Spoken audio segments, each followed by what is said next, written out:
Maraming nagtatanong, maraming nagsasabi kung paano nga ba makaahon sa utang.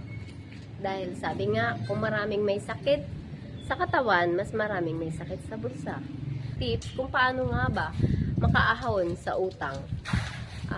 Ito ay base sa mga pag-aaral na ginagawa at natutunan namin na itinuturo ng International Marketing Group.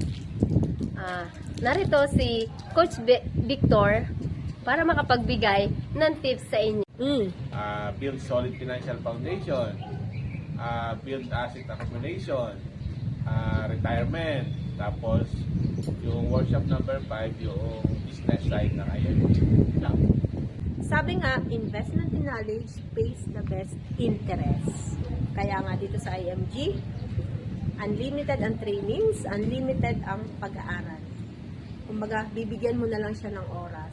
And of course, marami kang matututunan. So guys, sa mga tips, galing sa ating mga coaches, yan, marami po tayong matututunan. And, again, iniimbitahan namin kayo dito sa ating financial office, dito po sa Santo Niño, Calapan City.